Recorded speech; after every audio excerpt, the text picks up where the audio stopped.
in a wood-paneled private room at Boston's most expensive restaurant. I opened my birthday envelope and pulled out disownment papers from my own father.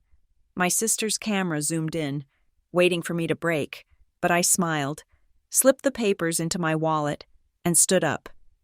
"Thank you," I said. "This makes it easier for everyone." 3 weeks later, hundreds of executives gave me a standing ovation as a CEO called my name on stage. My name is Aubrey Hart. I am 31 years old, and for the past 4 years, I have been the evening shift manager and senior hostess at Beacon and Vale, one of the most exclusive, unlisted fine dining establishments in Beacon Hill. My job is not what my family describes. They tell their friends, "I greet people at a restaurant." What I actually do is manage the artery of Boston's elite.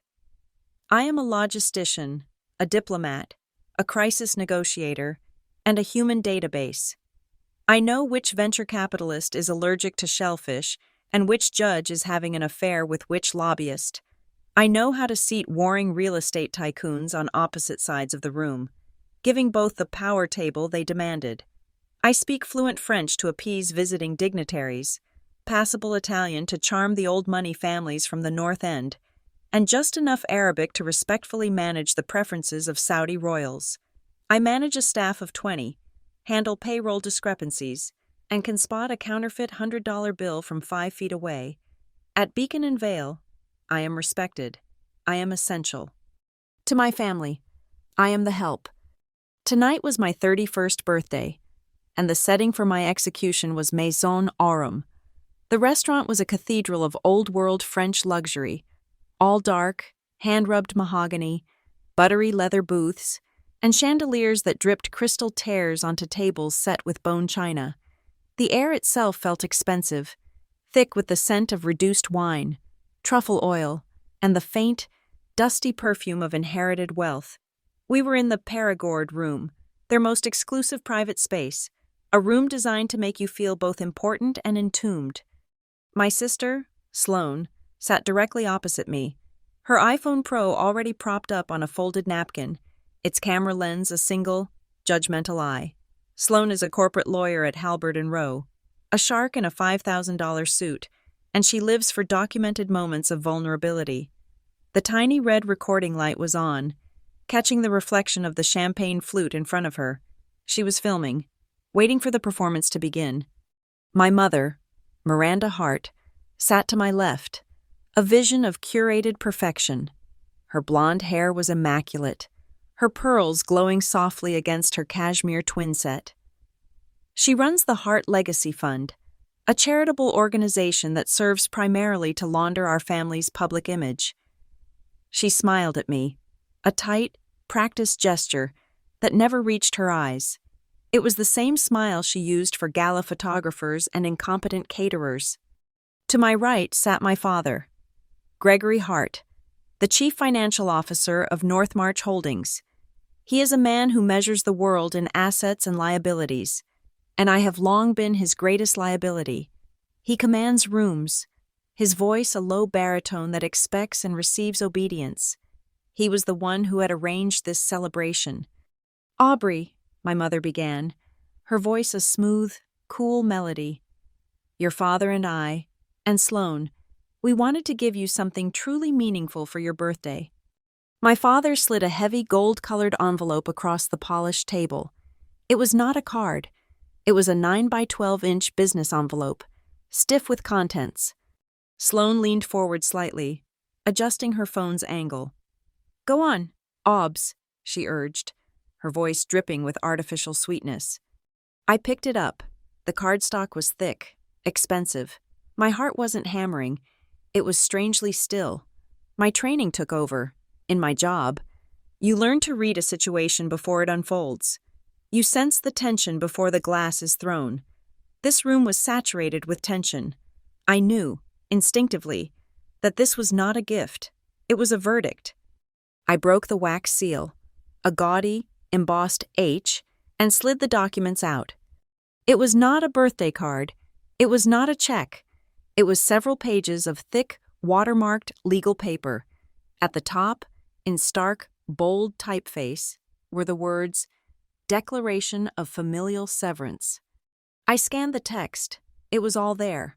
Clauses of disinheritance, termination of all familial rights and responsibilities, a formal renouncement of me as their daughter. It was thorough. It was precise. It was brutal. And at the bottom, on the final page, were the signatures. Gregory Hart. His signature was an aggressive, upward slanting spike. The ink pressed hard into the paper. Miranda Hart. Her signature was a perfect, looping, elegant cursive, as detached and beautiful as she was. Sloane Hart. She had signed her full name, adding a self-satisfied little flourish at the end. The three people who constituted my entire world. The air in the room didn't just get quiet. It ceased to exist. I could hear the microscopic fizz of the champagne bubbles in my glass. I saw the young waiter, who had just entered with a water carafe, freeze 2 feet inside the doorway, his eyes wide with secondhand horror. He looked at me, then at my father, then back at me, his face pale with a discomfort so profound it was almost comical. He recognized me, or at least my profession. He saw a fellow service industry worker being gutted, and he did not know whether to stay or run. Sloane's camera was zoomed in tight now, focused entirely on my face. She was waiting for the breakdown, the tears, the shouting, the pathetic, cinematic collapse that would justify this entire, grotesque production. She wanted the clip for her private collection of my failures. I took a slow, deliberate breath. I felt the young waiter's embarrassment, and it solidified into a spine of pure, cold steel inside me. I would not give them the show. I would not bleed for them. With methodical precision, I refolded the papers along their original creases. I did not crush them. I did not tear them. I treated them like any other business document. I slipped them into my leather wallet, a simple brown wallet I had owned for 10 years. They fit perfectly. Then, I picked up my linen napkin. I folded it neatly, a crisp square, and placed it gently on the table next to my plate. A gesture of finality, a server's gesture, signaling the end of the meal. I looked up and met my father's eyes, then my mother's, then Sloane's. "Thank you," I said. My voice was even, not a tremor, not a whisper, just clear, declarative fact. Thank you for the clarity. The disappointment that flooded Sloane's face was immediate and delicious. Her mouth tightened. This was not the scene she had directed. I had ruined her climax. My father, Gregory, scoffed, recovering his composure. He leaned back, lacing his fingers over his vest. He could not stand my composure. He had to break it. "Clarity?" he barked, a short, ugly laugh. "Is that what you call it? We call it an intervention. Aubrey, 31 years old. You think this job is a career? You think being a glorified waitress is a life?" His voice rose, the practiced cadence of a CFO dressing down an underperforming department. "Sloane is arguing cases before the appellate court. Miranda manages a $30 million fund. I oversee global acquisitions. And you? You take coats. You show people to their tables. You are a servant. It's an embarrassment. We are cutting our losses. This," he gestured to the empty space where the envelope had been, "is just making the paperwork match the reality." I stood up. The chair made no sound as I pushed it back. I adjusted the lapels of my simple black blazer. "This was lovely," I said to the room at large. "But I have to be at work in an hour." I turned and walked to the door. Every step was measured. I did not run. I did not storm out. I exited the room as if I had just concluded a successful business meeting, a chess player who had just placed her final, winning piece. I passed the frozen waiter. I gave him a tiny, imperceptible nod. He stepped back, lowering his eyes in a gesture of pure, unadulterated respect. I pulled the heavy brass handle, opened the door, and stepped out into the main corridor. The latch clicked shut behind me, a heavy final sound. I stood there for a single second, the plush carpet absorbing the sound of my escape, the muffled boom of my father's voice, already starting again, probably justifying his actions to the room, to the very walls. I leaned my head back against the cool damask wallpaper and let out a breath I felt I had been holding for my entire life. A genuine smile, slow and wide, spread across my face. What they didn't know, what their arrogant, theatrical cruelty had blinded them to, was that they had not disowned me. They had liberated me. They thought they had just fired me from a job I never wanted. They had no idea I had already accepted a new position. My mind cut away from the dark wood and old money of Maison Aurum. It flashed to a memory, crisp and bright, from January 10th, nearly 2 months ago, a 40th floor corner office in the new Luminara Tower, overlooking the harbor. Sunlight, not chandeliers, glass and steel, not dark, oppressive wood.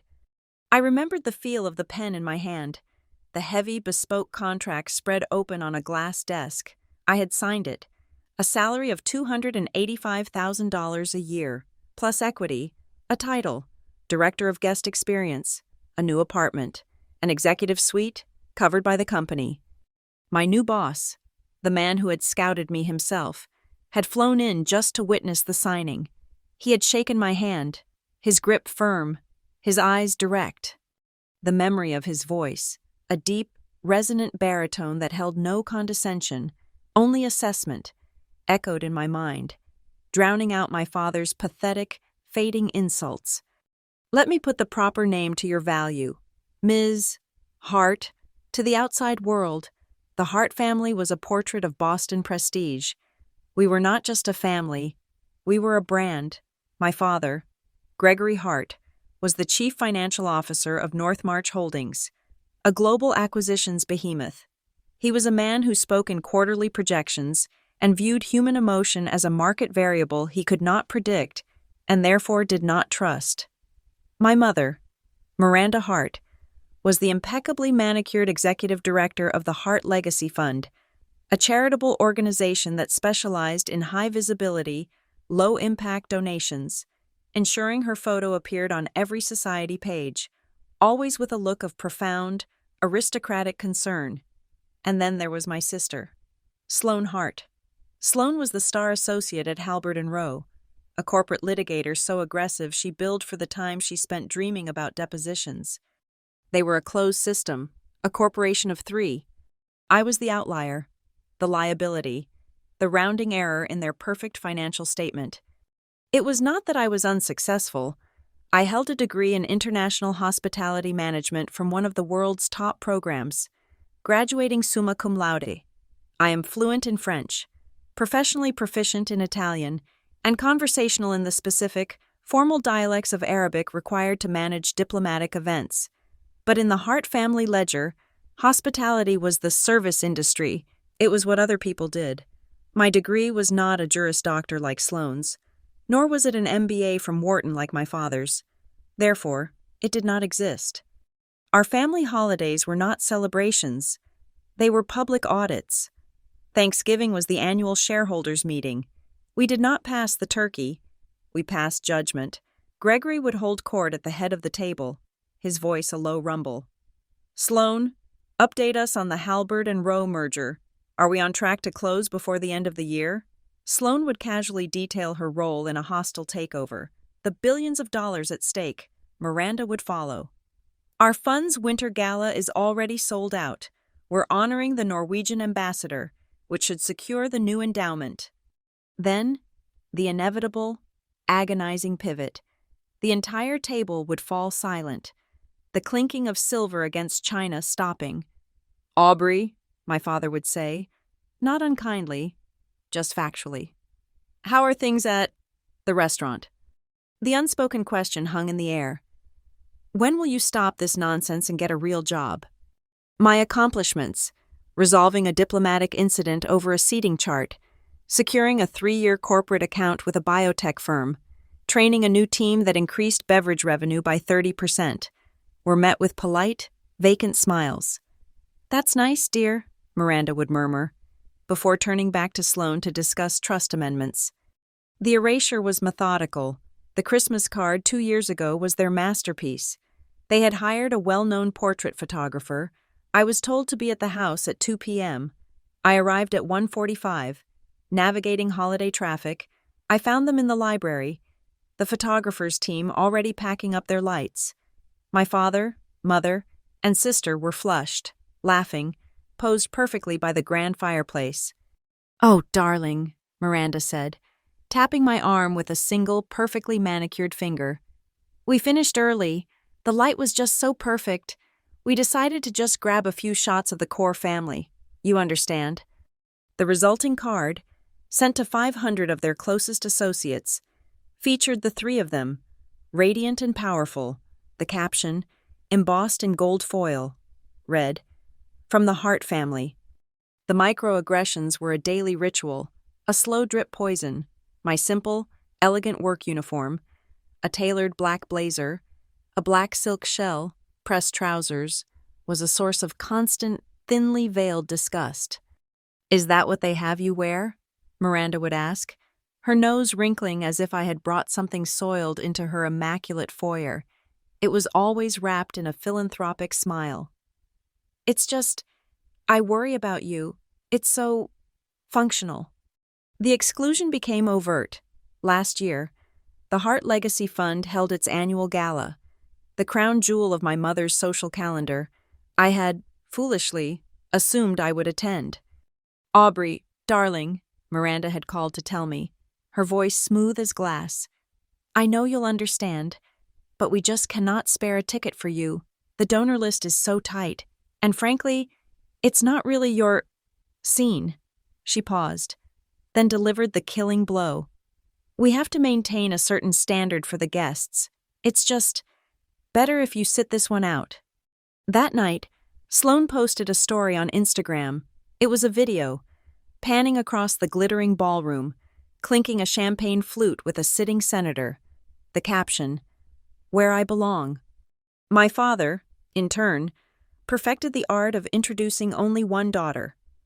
At a North March reception, I had been forced to attend as a guest. He put his arm around Sloan, pulling her into a circle of his colleagues. "Senator," he beamed, "I want you to meet my daughter, Sloan. She's the pillar of the negotiation team at Halberd and Rowe, an absolute killer." I was standing directly to his left, my hand half extended. The senator looked at me, his expression momentarily confused. "And this is—" "Oh," Gregory said, his eyes already scanning the room for someone more important. "That's Aubrey." He then turned his back to me completely, physically blocking me from the circle, to continue his conversation about Sloane's genius.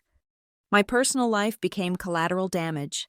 I dated a wonderful man for 8 months, an architect named Julian. He was kind, brilliant, and saw me. He saw my work not as service, but as an art. I made the mistake of bringing him to Sunday dinner. It was not an introduction. It was a deposition. Gregory assessed his value, asking pointed, invasive questions about his firm's annual billing and partnership track. Miranda inquired about his bloodline, her polite questions a scalpel dissecting his family's net worth. Sloan cross-examined him on his 5-year plan as if he were a hostile witness. Julian left that night looking pale and shattered. He broke up with me 2 weeks later. "I'm sorry, Aubrey," he said, his voice full of genuine regret. "I cannot survive that. I cannot spend my life being measured by people who have already decided I'm worthless. They don't just dislike your job, they dislike you. And they were trying to make me dislike you too." The pressure became physical. I stopped sleeping more than 2 or 3 hours at a time. I would jolt awake at 3 a.m., my jaw aching from grinding my teeth, my mind oscillating between my shift responsibilities and my father's latest cutting remark. My doctor, a compassionate woman in her 60s, looked at my blood work with open alarm. "Aubrey," she said, pulling her glasses down her nose, "your cortisol levels are dangerously high. This is the stress level of a soldier in a combat zone. You are in a constant state of fight or flight." My therapist, whom I paid for out of pocket, was more blunt. "They are not just critical," she said, after I relayed the story of the gala. "This is textbook narcissistic abuse. They are addicts, and their drug is your failure. You need boundaries, Aubrey, or you will break." But boundaries were impossible when they still held financial leverage. Not directly. I earned my own money, but they wielded it insidiously. Aubrey, we're all chipping in for the Hart family wing at the museum, my mother would announce, not ask. Your share is $5,000. We need it by the 30th. Aubrey, my father would text. Sloan and I are covering the property taxes on the Cape House, but you are responsible for the family club dues this year. It's $10,000. Pay the bursar directly. It was not a request. It was a mandatory tithe. My paycheck from Beacon and Vale, which should have been more than enough to build a life, evaporated by the 5th of every month. My savings account was a ghost. The final crack, the one that broke the foundation completely, came 6 weeks ago. I had been working every double shift, every holiday, covering for every sick colleague. For 18 months, I had been secretly diverting 10% of my pay into a high-yield savings account they did not know about. I had saved $20,000. It was my escape fund. Enough for a down payment on a small condo in a different neighborhood. Enough to be free. Then Miranda called. Her voice was strained, urgent. Aubrey, the fund is facing a critical shortfall for our end-of-year pledge. It is absolutely imperative that we show a united front. I need you to step up. My stomach went cold. How much? $20,000, she said, as if asking for a cup of sugar. For the first time in my life, I said no. I told her I could not. I told her I needed that money. The phone call that followed was a masterclass in psychological warfare. I was ungrateful. I was selfish. I was spitting on the family name that allowed me to even have that little job. I was wounding my father. I was destroying her reputation. I was threatening the family legacy. It lasted 4 hours. At the end, I was exhausted, weeping, and utterly broken. I went to the bank the next morning. I transferred the money. My savings account was zero. 3 weeks later, I saw the press release. It was posted on the Hart Legacy Fund website and picked up by the Boston Chronicle Society blog. It was a beaming photo of Miranda, Gregory, and Sloan standing in front of the museum. The Hart family, the headline read, makes landmark personal contribution to Arts Fund. My $20,000, my entire future, had been bundled with their own contributions. They had not just taken my money, they had taken my name. I was not mentioned. I realized then, in that cold, sterile moment in my break room, that I was not just a disappointment to them, I was a resource to be exploited and a narrative problem to be solved. I was a ghost haunting their perfect family portrait. And tonight, at my 31st birthday dinner, they had finally, formally, exorcised me. They didn't just cut me off. They put it in writing. They handed me the proof of what I had become to them. A line item to be deleted, the moment that set my new life in motion, the pivot point of my entire career, did not happen in a boardroom. It happened on a Tuesday night in November. During the peak of the dinner rush at Beacon and Vale, the restaurant was slammed, a sea of dark suits and expensive jewelry, the air humming with the energy of big money conversations. I was running the floor, my mind a complex map of table turnovers, server assignments, and VIP preferences. Then, chaos. Mark, the junior shift manager, skidded to a halt in front of me, his face the color of spoiled milk. Aubrey, he hissed, his voice cracking. We have a code red, a catastrophic code red. Breathe, Mark, I said, my voice low and even. I didn't stop moving, my eyes scanning the room, but my focus was on him. Tell me what happened. The system. It dropped a reservation. Table 12, the 6th top by the window. I just sat the vice governor there. And the reservation was for Ingrid Bauer, he whispered, as if saying the name would conjure her. CEO of Bauer MedTech, from Germany. She just walked in, with her entire European board. They've been on a plane for 8 hours. They demanded table 12. I stopped. Ingrid Bauer, I knew her file. She was not just a CEO, she was an institution, punctual to the second, famously intolerant of inefficiency, and she controlled a global conference budget worth tens of millions. This was not a dinner. It was a high-stakes corporate meeting. Losing her table was not an inconvenience.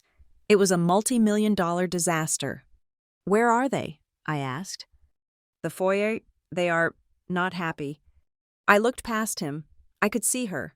A tall, severe woman in a steel-gray designer suit. Her silver hair pulled back in a tight bun.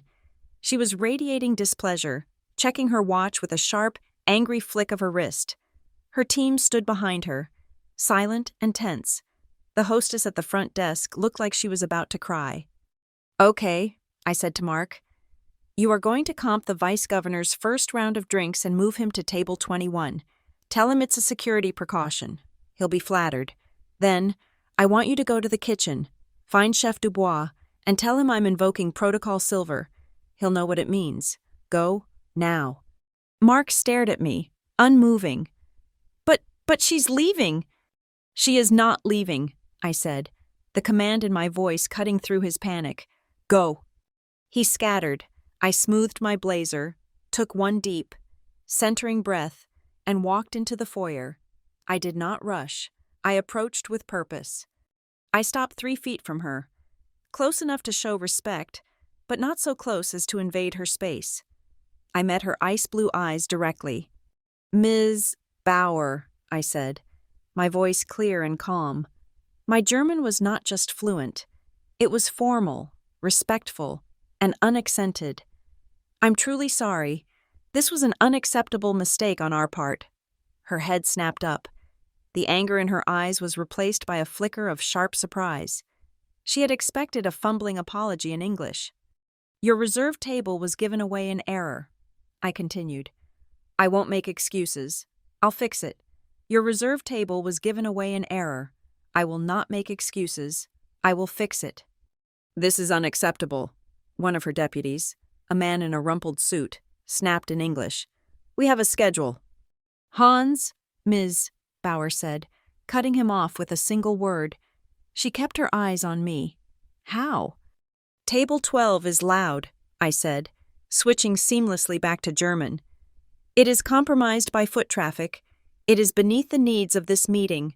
I have just opened the Chamberlain room for you.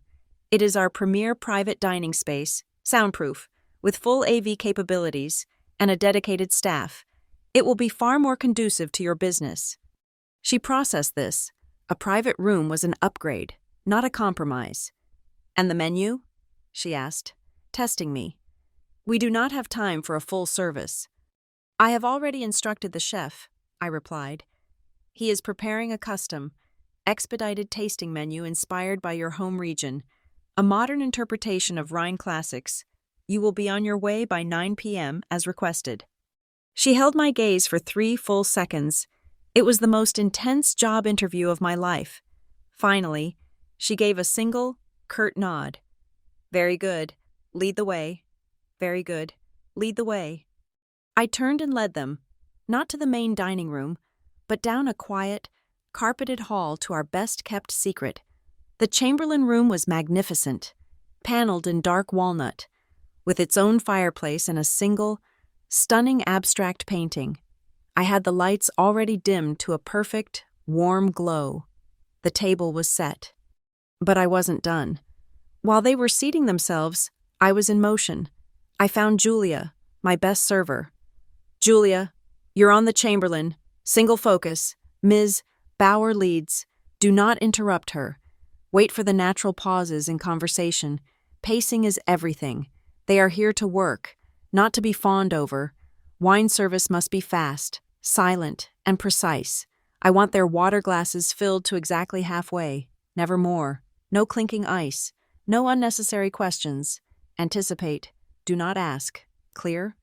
Julia, a true professional, just nodded. "Halfway? Got it." Next, I went to the AV booth. "Alex," I said, "I need music in the Chamberlain.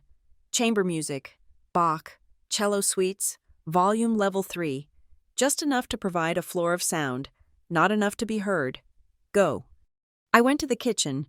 Chef Dubois was already plating the first course, a delicate, deconstructed trout mousse with dill.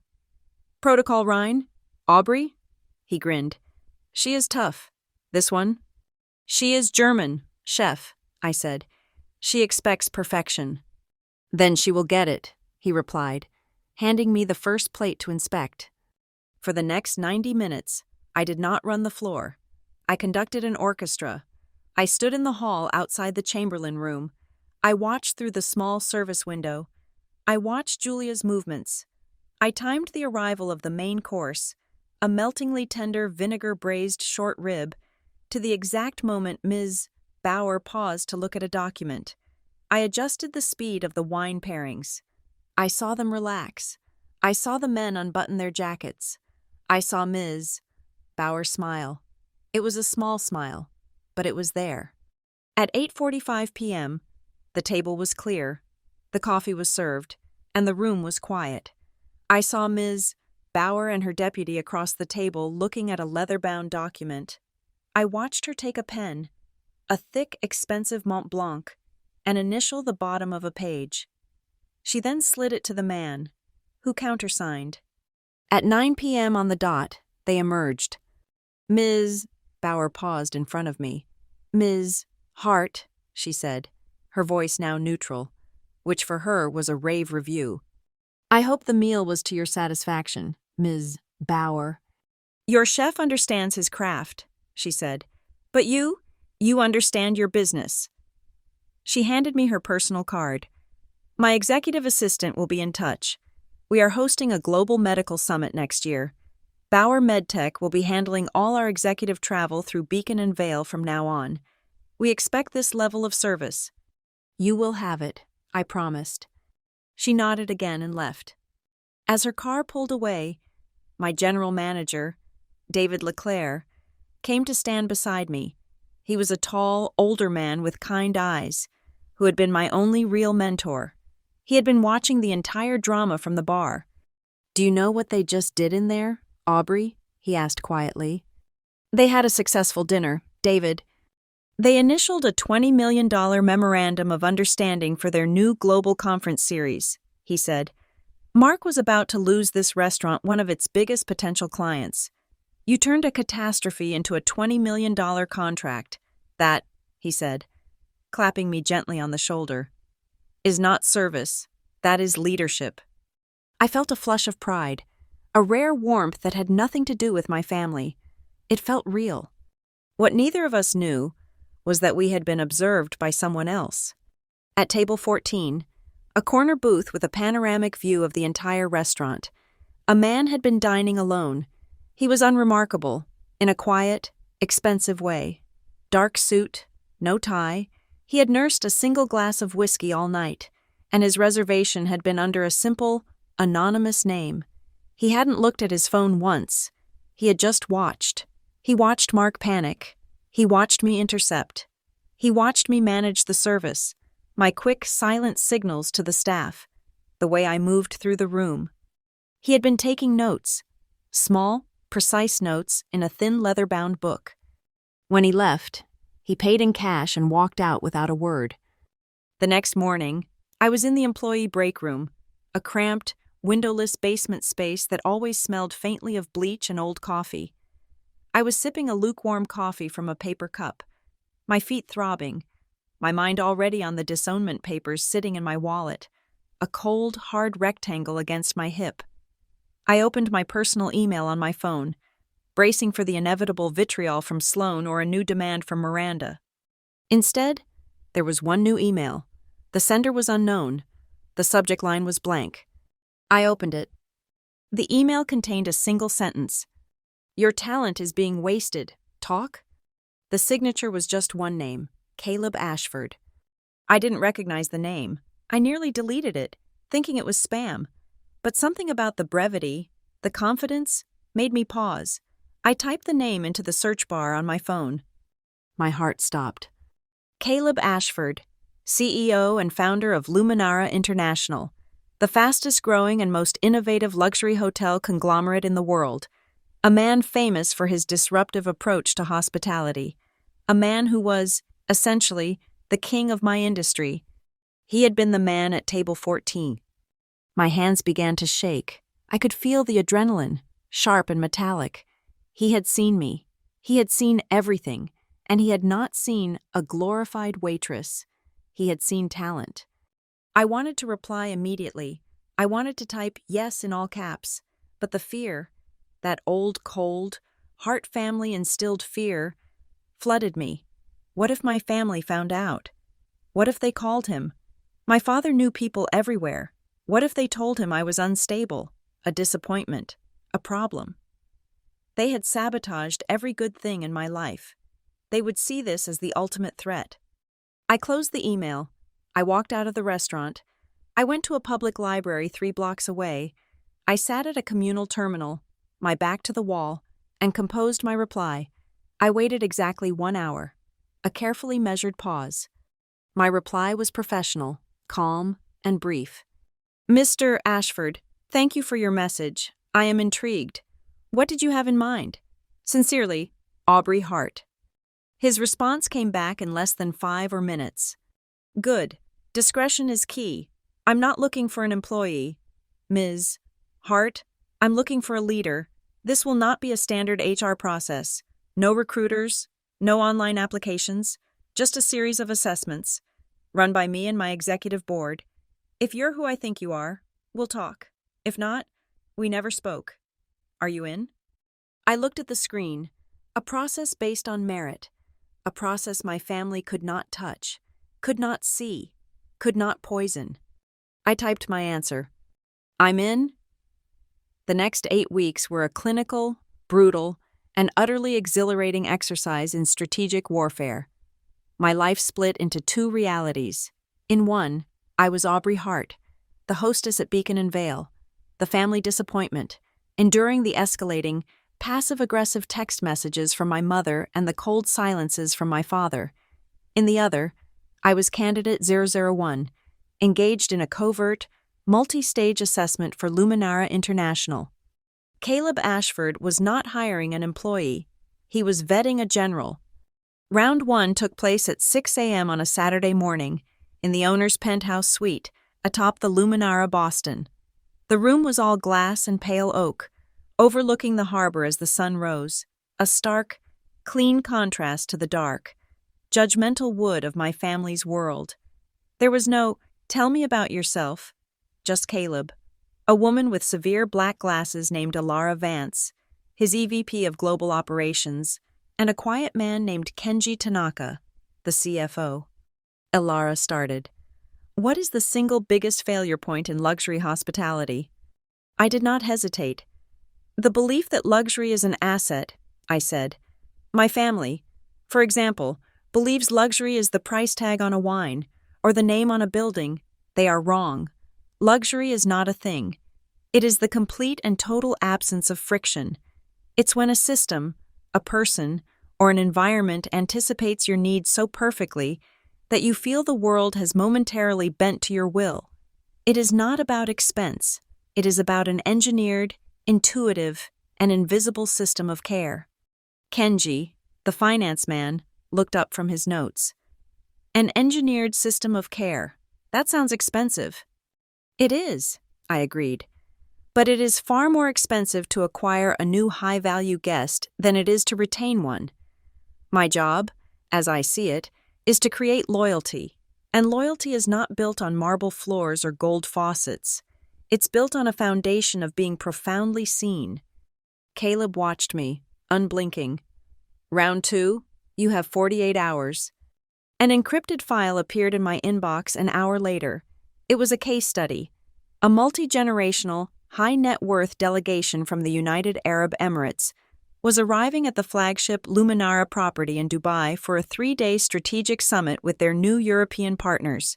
The prompt: design the full guest experience, from wheels down to wheels up. Budget is irrelevant.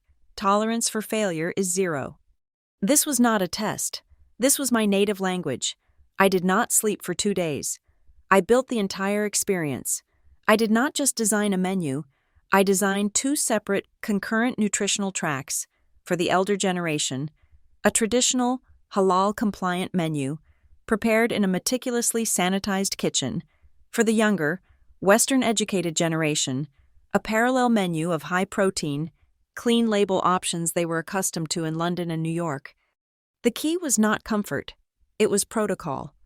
I converted 2 adjoining suites into a private, east-facing prayer space, ensuring that the housekeeping and service schedules were blocked, in red. During the 5 daily prayer times, I scheduled separate activity tracks, private viewings at the museum, and high tea service for the elders, while the younger generation had reservations for dune buggy racing and a private DJ set at a rooftop club. The most critical part was the cross-cultural protocol brief I wrote. The European partners must be briefed before arrival. I detailed. No handshakes offered to the matriarch unless she initiates. Gifts are to be exchanged on day 2, never day 1. To avoid the appearance of a bribe, all dietary protocols must be explained to the European team so they do not accidentally offer or request something that causes offense. I submitted the 30-page document with 1 minute to spare. Round 3 was an ambush. I was called for an informal check-in via video conference at 10 p.m., right after my shift. I was still in my black work blazer, standing in the alley behind beacon and veil for privacy. Caleb appeared on the screen. "We have a situation," he said. Suddenly, his screen split into 3. 2 other people appeared, both in a state of high agitation. One, a man, began shouting at me in rapid, furious Parisian French. He was claiming his wife's priceless couture gown, a one-of-a-kind, had been destroyed by the hotel's laundry service at their Paris property. The other, a woman, was speaking tearful, panicked Italian, claiming her 6-year-old son had just vanished from the pool area at the Milan resort. They were both screaming at me simultaneously. It was a multilingual crisis simulation, a test of my triage skills. My adrenaline spiked, but my voice went cold and calm. I held up one hand, silencing them both. I focused on the woman first. The child was the priority. "Signora," I said, my Italian fluent and sharp. "Listen to me. Ma'am, listen to me. What's your son's name? How old is he? What is he wearing? Ma'am, listen to me. What is your son's name? How old is he? What is he wearing?" She stammered the details. "Perfect. I am activating a code yellow. No one enters or leaves the hotel. We are sealing the perimeter. We will find him." I muted her and immediately toggled to the Frenchman.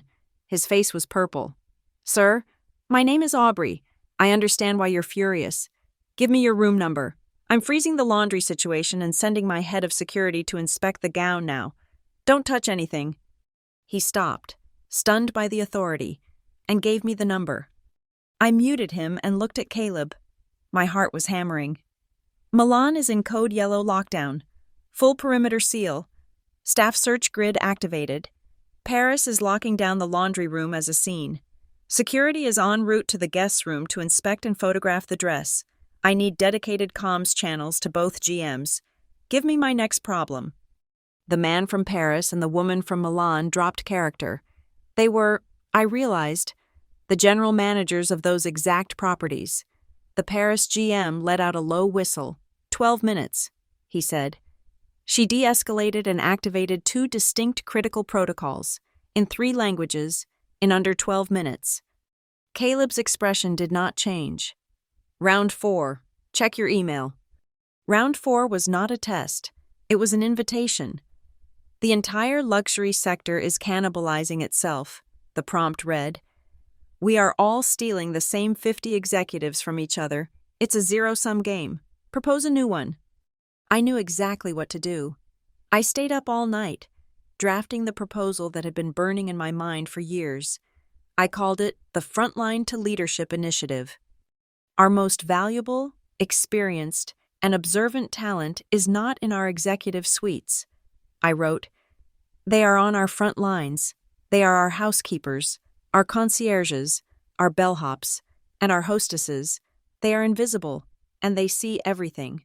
But there is no path for them to leadership. We will create one. I outlined a 100-person annual cohort, an internal, paid, 18-month rotational program. It would identify high-potential frontline staff and train them in finance, operations, and strategic management. It was not a training program. It was an internal pipeline. We will stop poaching talent, I concluded. We will grow our own. We will build a generation of leaders who know the business from the ground floor up, because they have lived it. Round 5 was just me and Caleb, back in the penthouse. He had my proposal in his hands. This, he said quietly, is a revolutionary idea. This will change the culture of our entire company. Why are you proposing this to me? Why not start your own consultancy? Because, I said, and the words felt truer than anything I had ever said. I have spent my entire life watching people who are obsessed with the title of leadership, but who have absolute contempt for the work of it. My family sees service as something to be ashamed of. I see it as the most important job in the world. I don't want to advise. I want to build. I want to build a company where the people on the front lines are treated as the heroes of the story. He leaned forward, a small, rare smile on his face. In our first meeting, you defined luxury as humanity by design. That has been my private, internal motto for this company for 10 years. You are the only person who has ever figured it out and said it back to me. He called in Alara and Kenji. They stood before me, a panel of judges. We checked your background, Ms. Hart, Kenji said, his tone matter-of-fact. You have no MBA.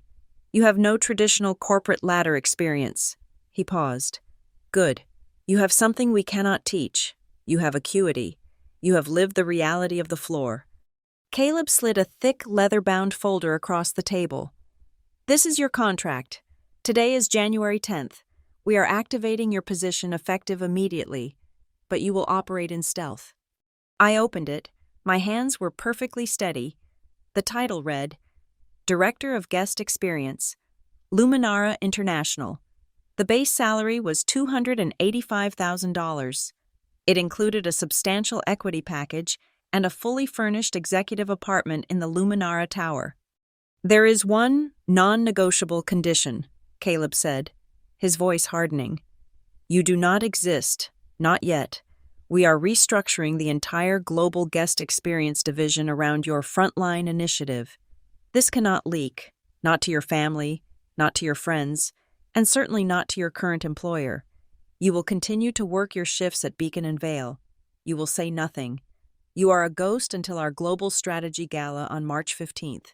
That night, I will formally announce you and the initiative on stage. Is that understood? It's understood, I said. Secrecy was the one skill my family had perfected in me. I picked up the heavy, weighted pen and signed my name, Aubrey Hart. For the first time in my life, I felt like I was part of a professional family, a family that had tested me, vetted me, and valued me, not for my name, but for my work. I left the tower, went home, changed, and went straight to my evening shift at Beacon and Vale. I took coats, I smiled, I managed the floor. Nothing had changed, and everything had changed. For the next 2 months, I lived a double life, from 9 a.m. to 4 p.m. I was on secure calls with my new executive team at Luminara, building the framework for the Cohort 01 launch. From 5 p.m. to midnight, I was a hostess. The pressure mounted. My family grew more agitated by my distance. My excuses for skipping Sunday dinners were wearing thin. Then, the squeeze. A text from Miranda, a week before my birthday. Aubrey, the Hart Legacy Fund Gala is on March 15th. I have put you down to manage the check-in desk and coordinate the waitstaff. This is, of course, your contribution to the family, unpaid. Please wear your black and white work uniform. We need it to look professional. I stared at the screen. March 15th, the exact same night as the Luminara Gala, where I was scheduled to be announced as a corporate director. My mother had just, in effect, ordered me to come to her party and work it as the help. I didn't reply immediately. I told her I had to check my work schedule. This, my father could not tolerate. My hesitation was an act of defiance. He decided to end it. 2 days later, his text arrived. Aubrey, we need to talk. I've booked a private room at Maison Aurum for your birthday. The whole family. It's time we sorted things out. I knew exactly what it was. This was not a celebration. This was a corporate ambush. and they had no idea I was coming armed. The invitation from my father, Gregory, had been chillingly cordial. A surprise dinner for your birthday, Aubrey, just family, maison aurum, 7 p.m. Just family was a threat. Surprise was a guarantee of malice. And maison aurum, the scene of my public disownment, was the chosen execution ground. I walked in at 7 p.m. on the dot. My old black blazer crisp, my face a mask of polite neutrality. I was walking into a trap, but I was the only one who knew the trap had no teeth. The Perigord room, the same dark, suffocating wood, the same tomb-like silence. Sloane was already there, which was the first red flag. She was never early. She was fussing with her iPhone, which was mounted on a small, professional-looking tripod on the credenza. It was positioned perfectly, capturing the head of the table where I would sit, and my father's seat to the right. "Sloane," I said, my voice even. She jumped, startled, then composed her face into a bright, brittle smile. "Obs, happy birthday! I'm just setting this up to capture the memories. You know how Mom gets about remembering these milestones?" The lie was so transparent it was almost insulting. The lens was aimed not at the table, but at a single chair. My chair. This was not for memories. This was for evidence. Evidence of my predicted, and clearly desired, emotional collapse. "How thoughtful," I said, and sat down. Not in the designated victim chair, but in a different one that put my profile partially to the camera. Sloane's eye twitched. "Oh, no, Obs, sit here," she said, gesturing to the spotlighted seat. "It's the best view." "I'm fine here," I said. Before she could argue, the door opened, and the rest of the ambush arrived. It was not just family. My father, Gregory, and my mother, Miranda, entered, but they were flanked. My Aunt Clara, Miranda's sister, a woman whose face was a permanent rictus of disapproval, and her husband, my Uncle Mark, a passive, defeated man who echoed whatever his wife said. An audience. They had brought an audience. "Aubrey, darling!" Miranda swept in, air-kissing the space near my cheek. She smelled of Chanel and something metallic. Happy birthday. Look, Clara and Mark were in town." "What a coincidence," I said. Gregory took his seat at the head of the table. He was in full CFO mode, his suit immaculate, his power radiating like a cold front. "Good. We're all here. Let's get some wine. The 99 Petrus." A $50,000 bottle of wine. A bottle meant to intimidate, to remind me of the world I was not a part of the wealth I had failed to achieve.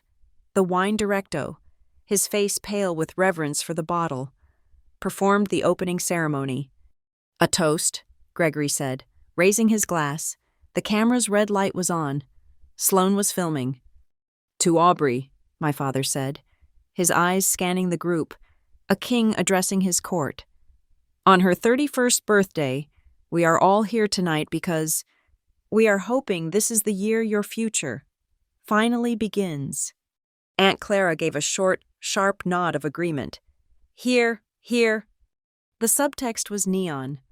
Your life, to this point, has been a complete waste. I raised my glass. "To beginnings," I said, and took a sip. The wine was extraordinary, like drinking liquid velvet, but it tasted like ash in my mouth. Then, the assessment began. It was a ritual, a form of public stoning dressed up as family concern. Miranda started, her voice a silken weapon. "Aubrey, darling," she said, leaning forward. "I was talking with the board of the foundation, and we all agree. We are worried about your stasis.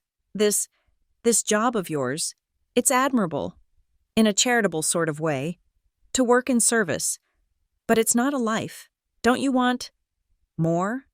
Don't you want to be like Sloane?" Sloane preened, taking a delicate sip of her wine. "It's just, Obs," she chimed in, her voice dripping with faux pity. "I'm closing a 9-figure merger, and you're checking coats. I mean, I'm happy to look at your resume. Maybe we can get you a job in the mailroom at Halberd and Rowe. At least it's a corporate environment. You'd have benefits. Aunt Clara then leaned in, her eyes like chips of ice. Your mother is right. It's a question of ambition. Aubrey, at 31, a woman should have a clear path. She should be established. My Catherine is already a junior partner. You are still, forgive me, taking orders. It's unbecoming. It reflects poorly on the entire family. Uncle Mark just grunted. The girl needs a real job. They volleyed their concerns back and forth over my head as if I were not there. I was a problem to be solved, a stained piece of furniture in their perfect house. I watched the camera. Sloane had repositioned it, trying to get a better angle on my face. She was waiting, practically vibrating with anticipation, for the tears, for the cracks. I let them talk. I ate my seared duck liver. I analyzed the situation with the cool, detached precision of a general manager assessing a crisis. The camera was positioned at a 45-degree angle to my father.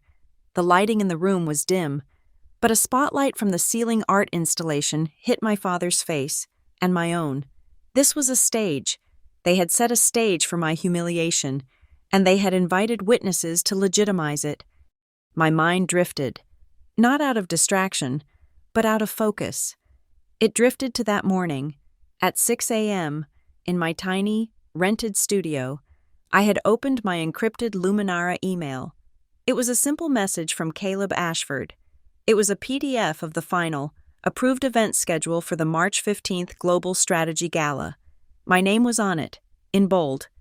Keynote address and introduction of the Frontline to Leadership Initiative. Aubrey Hart, Director of Guest Experience. Below it was a note from him. Aubrey, your signing bonus has been wired. Your executive apartment is ready for move-in. March 1st. Welcome to the future, CA.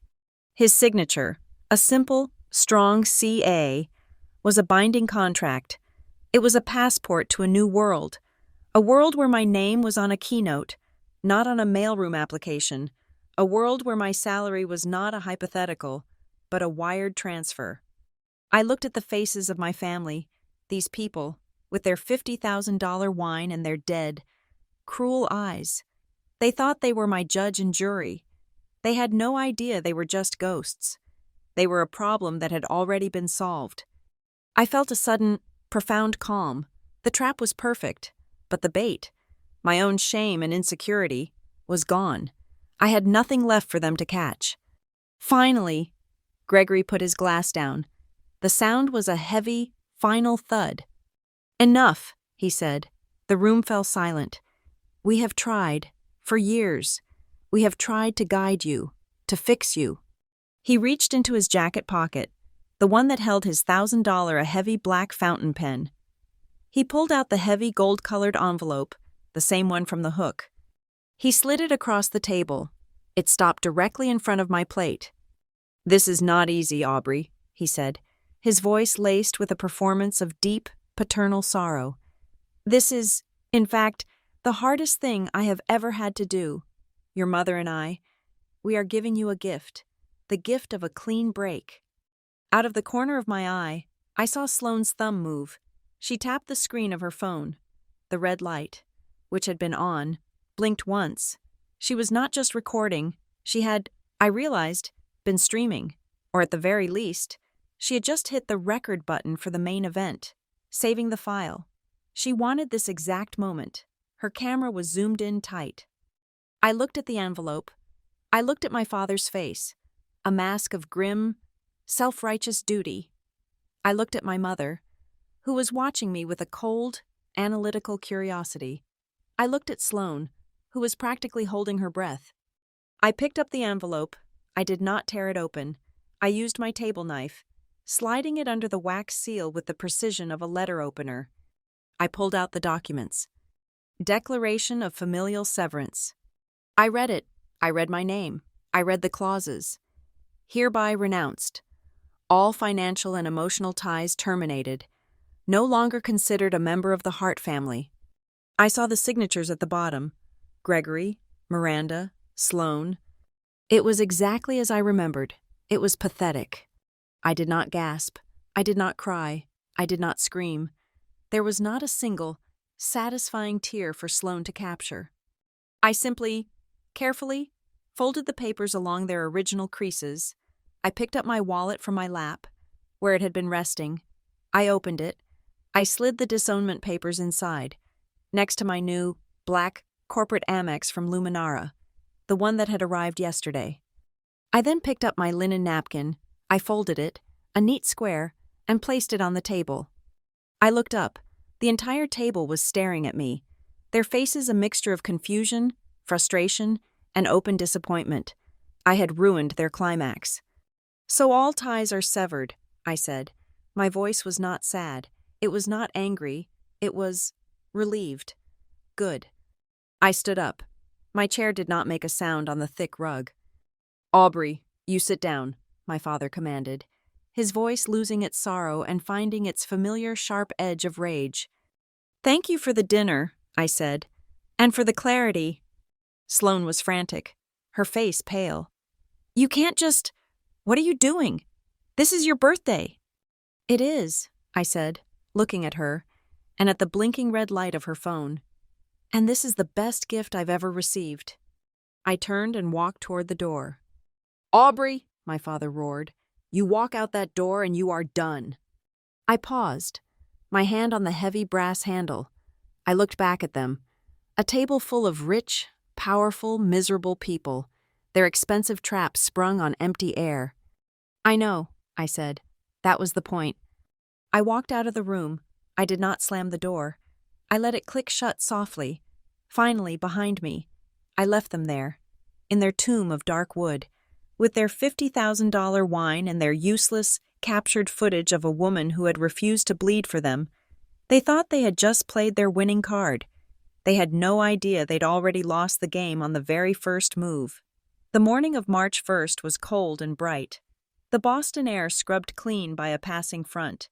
At exactly 8:55 a.m., I walked into the glass and steel lobby of the Luminara International Global Headquarters. I was not wearing my black and white server's uniform. I was wearing a dark navy blue sheath dress, a structured blazer, and low heels that made no sound on the polished marble floor.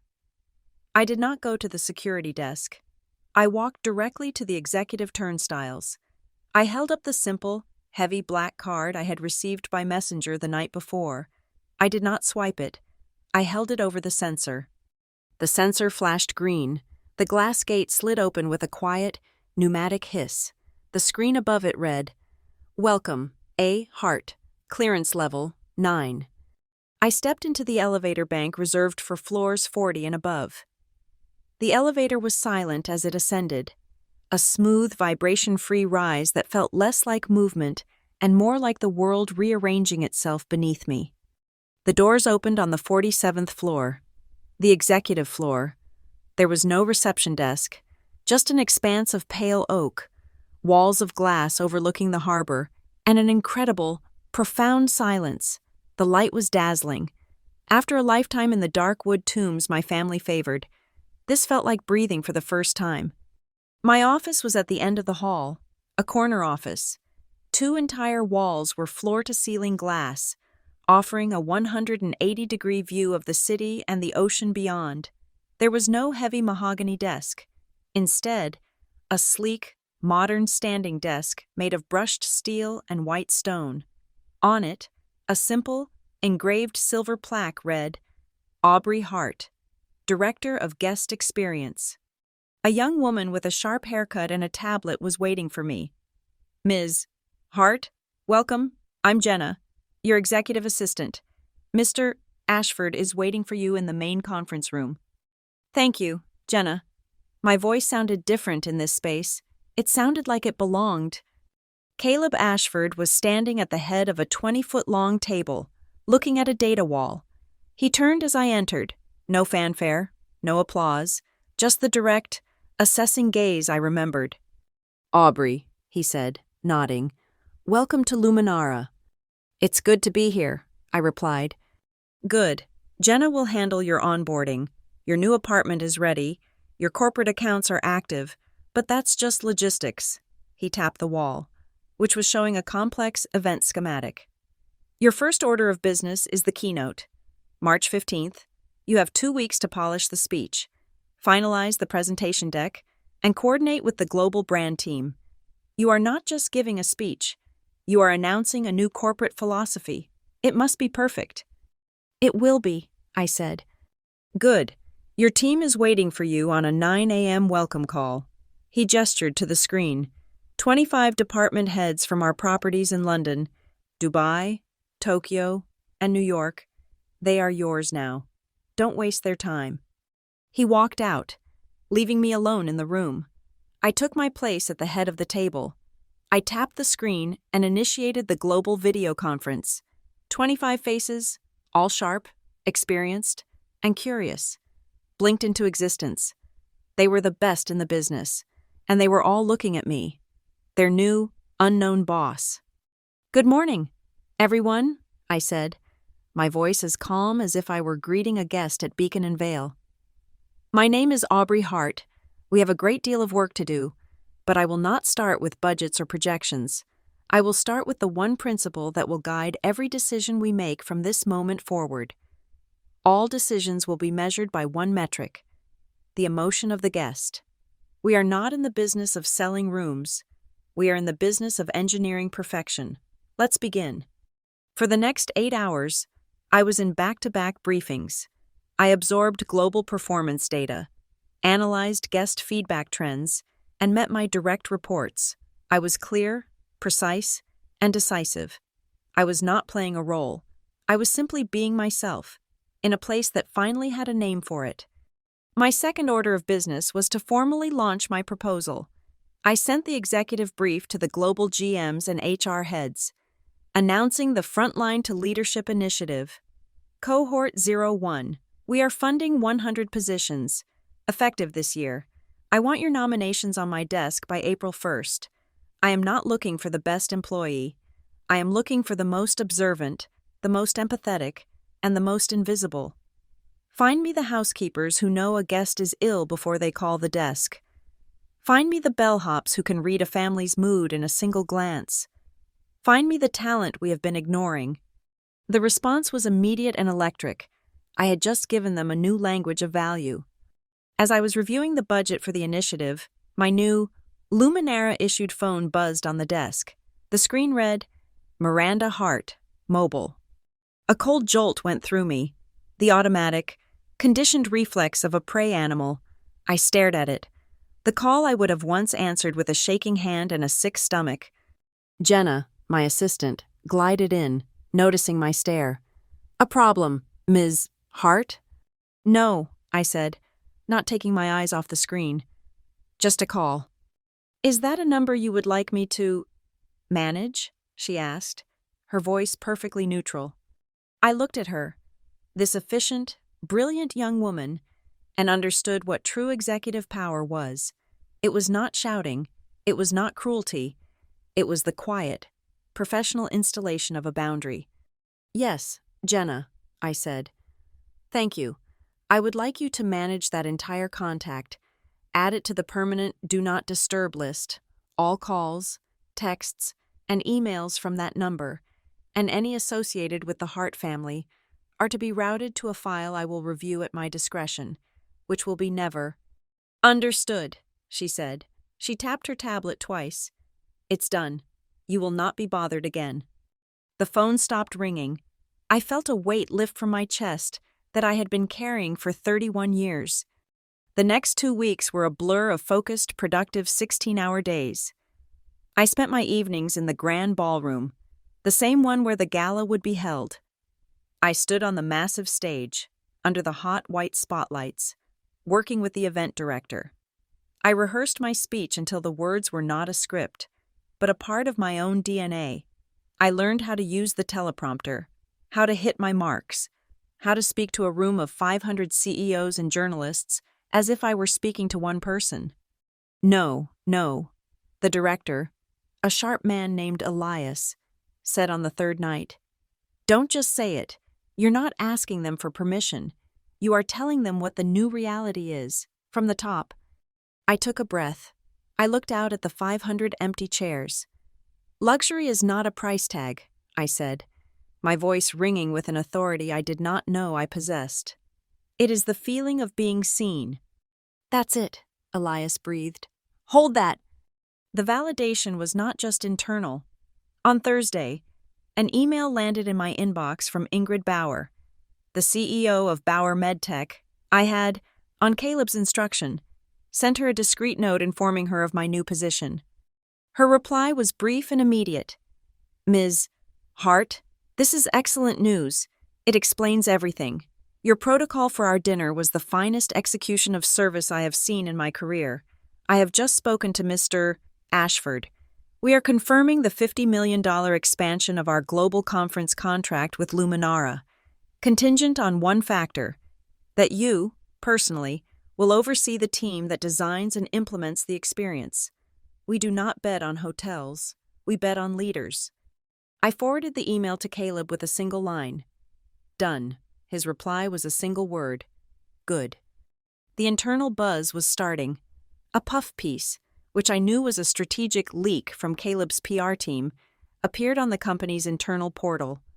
Luminara taps new director of guest experience, Aubrey Hart, to helm revolutionary frontline initiative. It was vague on details but heavy on implication. It was a warning shot, a way to build my authority before I even took the stage. The day before the gala, I had 2 final meetings. The first was with the head of event security.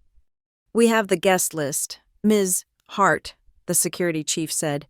500 confirmed. We are running checks on all of them. There is a supplemental list I need you to review, I said, sliding a single sheet of paper across the table. It had 3 names on it: Gregory Hart, Miranda Hart, Sloan Hart. These names are not on the main guest list, he said, frowning.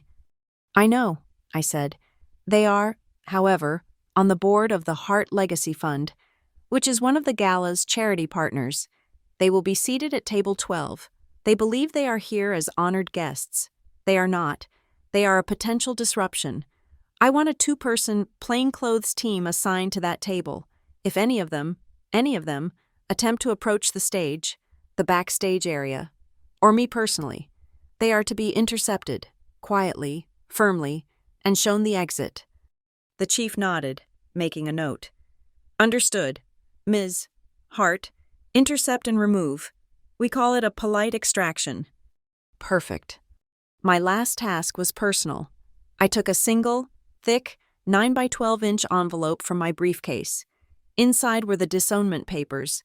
The document was pristine. I had not looked at it since that night.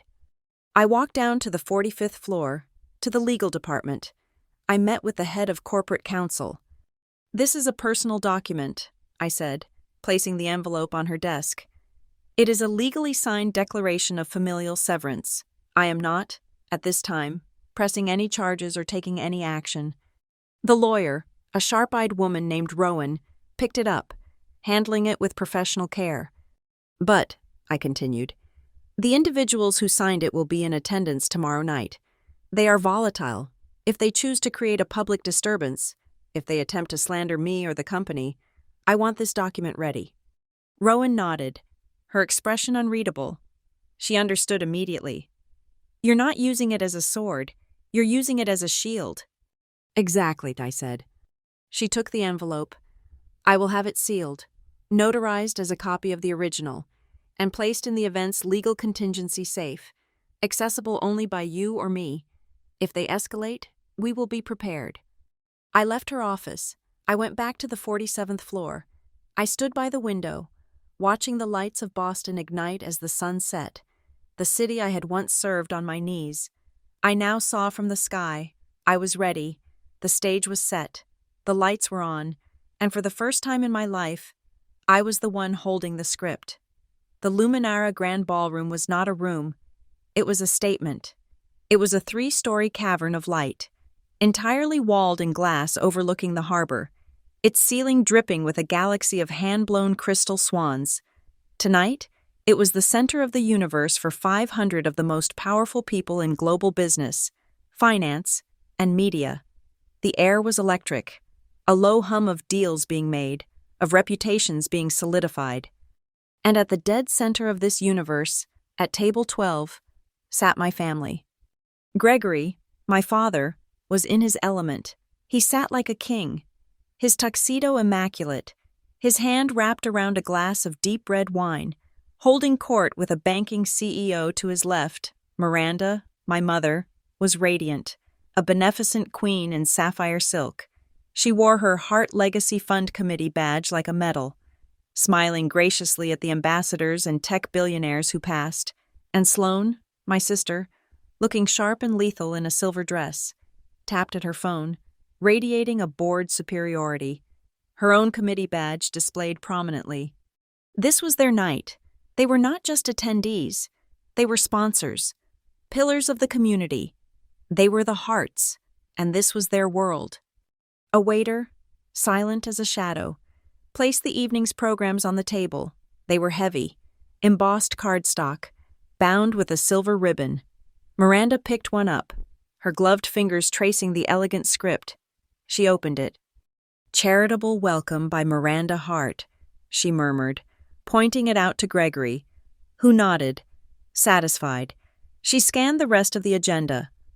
Cocktails, dinner, special announcement by CEO Caleb Ashford, and keynote address.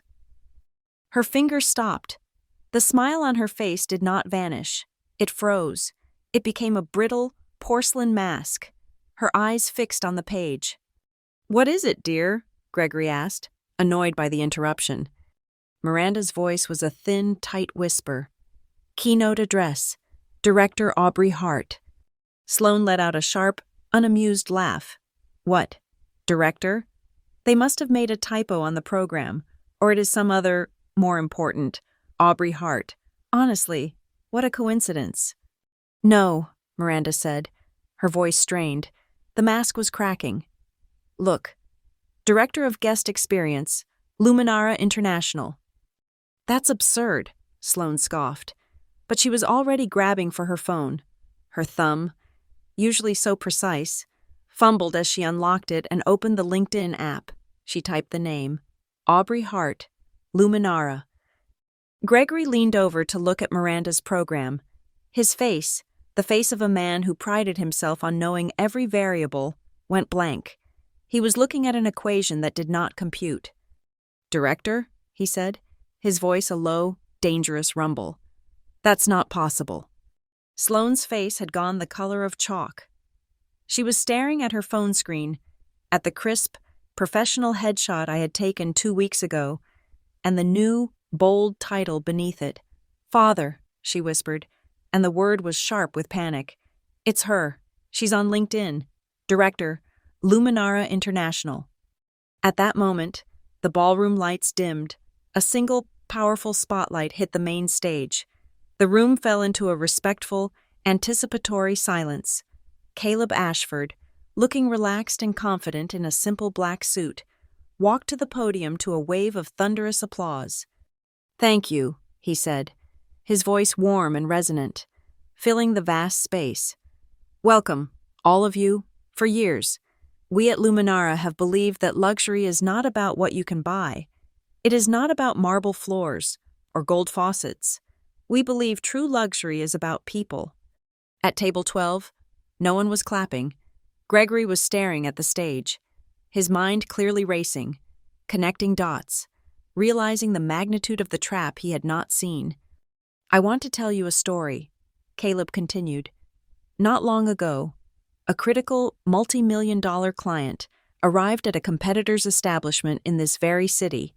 A system failure had lost their reservation. A manager panicked. It was a disaster, a moment that could have cost that restaurant millions in future business. Sloane and Miranda exchanged a sick, knowing glance. They knew this story.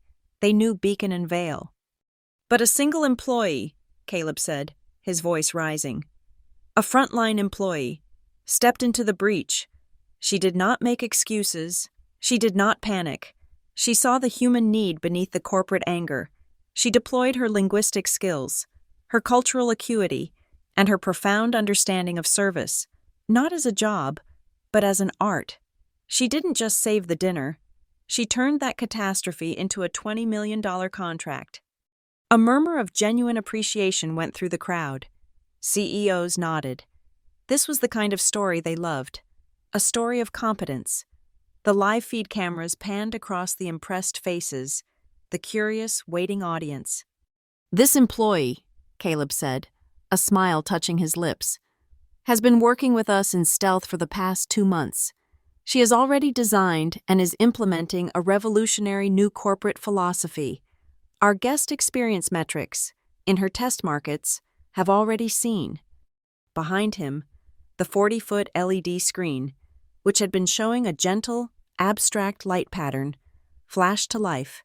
It was not a logo, it was a series of stark, beautiful, upward-trending graphs. Guest retention, up 18%.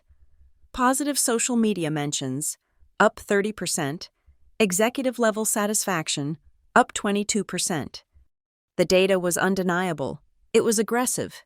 It was, in Gregory Hart's world, the only thing that mattered.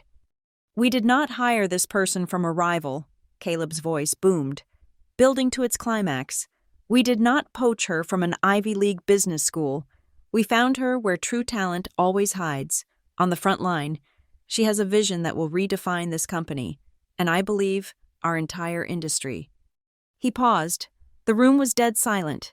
Every eye was on him. At table 12, Miranda's hand was gripping the stem of her champagne flute. Her knuckles were white. Sloane had put her phone down, her hands flat on the table, as if bracing for an impact. Gregory was not moving. He was a statue of pure, calculating rage. "It is my profound honor," Caleb shouted, his voice full of a genuine electric enthusiasm, "to introduce the future of Luminara. Please join me in welcoming our new Director of Guest Experience, Ms. Aubrey Hart." The applause was a deafening explosion. From the heavy velvet curtain at the side of the stage, I walked out. I did not scurry. I did not rush. I walked directly into the white-hot spotlight. I was not wearing my server's uniform. I was wearing a simple, architectural black dress that fell to the floor, its lines clean and severe. My hair was pulled back in a sleek, professional chignon. My only adornment was the small, platinum executive pin on my shoulder. I looked and felt like I owned the building. The live feed camera, the one I had rehearsed with, cut perfectly. It showed me, striding toward center stage, composed, smiling, and in command. And then it cross-cut to table 12. There was a sound, a sharp, choked gasp from my mother. Her hand, the one gripping the champagne glass, spasmed. The delicate flute snapped at the stem. It toppled, striking her plate and then shattering onto the floor, spraying $50 a glass champagne and shards of crystal across the white linen. Sloane's mouth was open, a perfect O of disbelief. Gregory's face was ashen. He looked as if he had just watched his entire portfolio evaporate. He was a man who had built his life on asset management, and he had just, in front of 500 of his peers, been exposed as the man who had thrown away his most valuable one. I reached Caleb. The applause was thunderous. He was beaming at me. He held up his hand, and in it was another pin, larger, more intricate. "I believe this is also yours," he said, his voice caught by the microphone. He leaned in and, for every camera, for every guest, for my family, he pinned the global leadership insignia on my dress, right above the executive pin. It was not a welcome, it was a coronation. He stepped back and gestured to the podium. "The floor is yours, Director." The spotlight contracted, following me, a single, perfect, inescapable circle of light. I walked the final 10 feet to the podium. I could hear the discreet sound of a waiter, somewhere in the darkness, sweeping up the broken glass at my family's table. I could feel their 3 pairs of eyes burning into my back. I reached the podium. I placed my hands lightly on its edges. I looked out at the sea of faces, the most powerful audience in the world. The applause began to fade. I took a slow, steady breath. I was not the girl from the restaurant. I was not the girl from the dark, wood-paneled room. I was the director, and I was about to begin. I stood at the podium. The applause faded into a dense, expectant silence. 500 of the world's most powerful people were looking at me. I could feel the heat of the single, white spotlight. In the darkness, I could just make out the wreckage of Table 12. The waiters discreetly clearing the broken glass. The 3 frozen silhouettes of my family. I did not look at them. I looked at the front row. I looked at the investors, the journalists, the competitors. Luxury, I began, my voice clear and steady, filling the vast ballroom.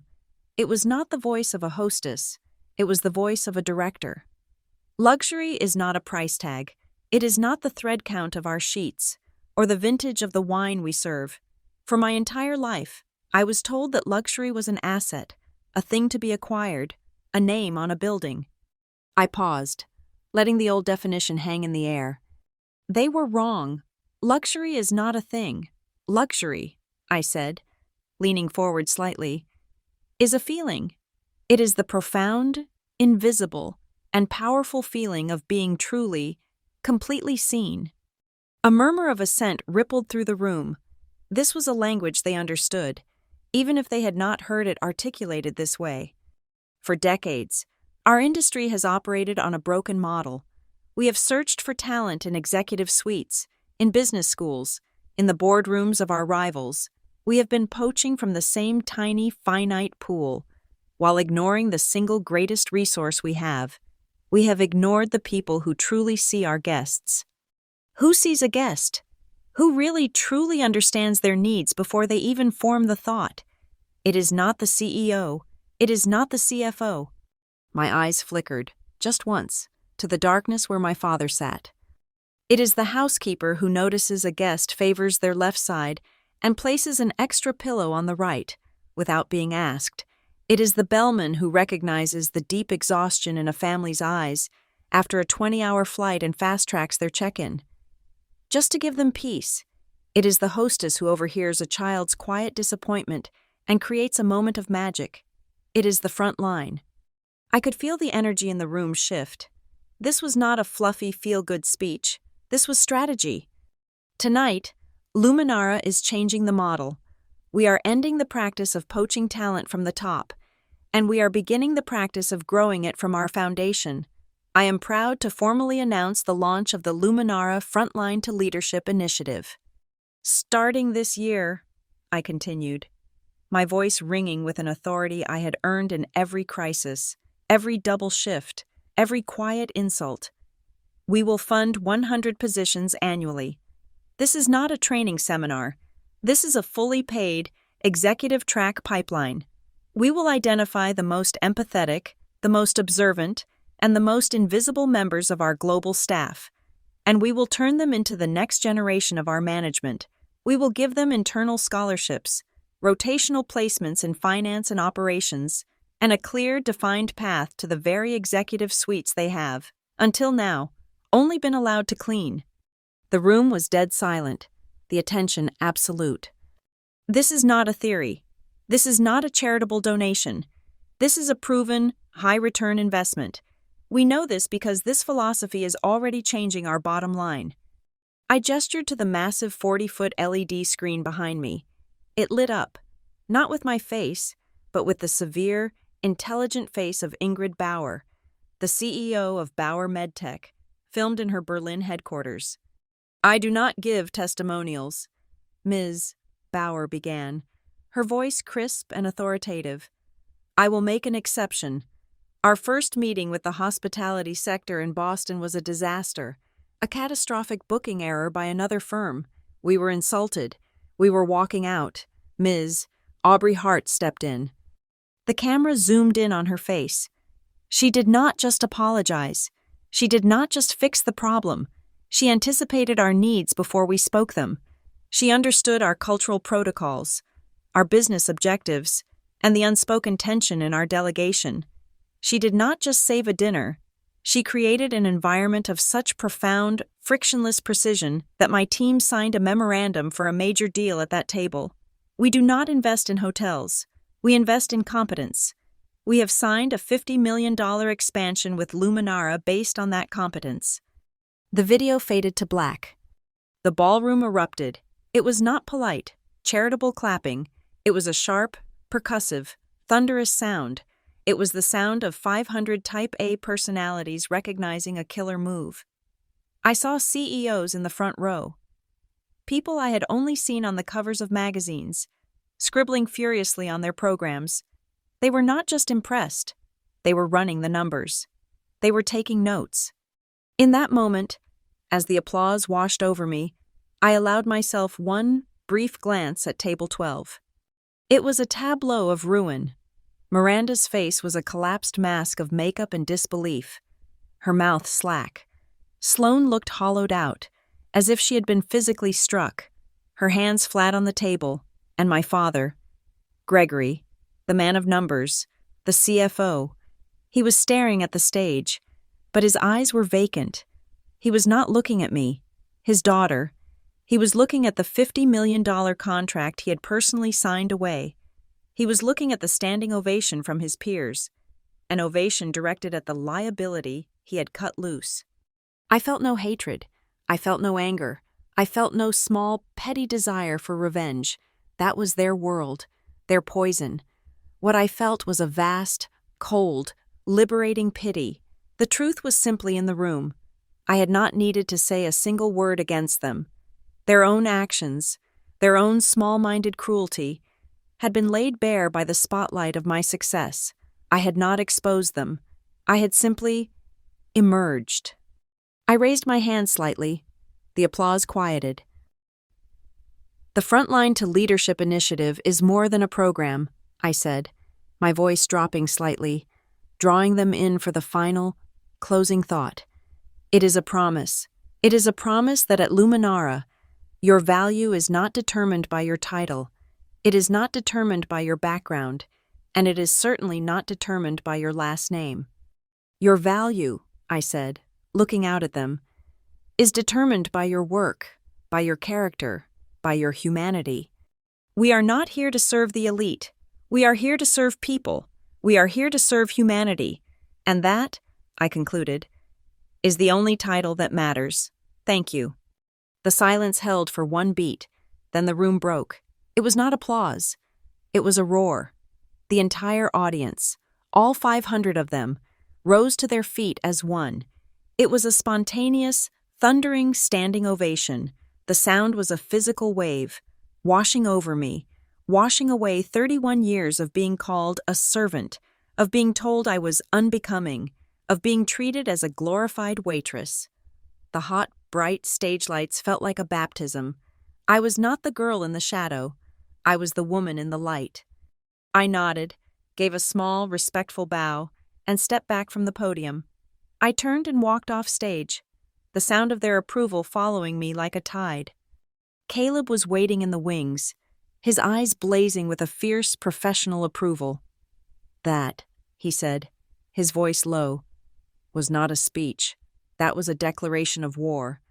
Before I could answer, a blur of sapphire silk and blind rage burst through the black curtain. Aubrey? It was Miranda. Her face was a grotesque mask of fury and disbelief. Her hair was coming undone, and a strap of her gown had slipped.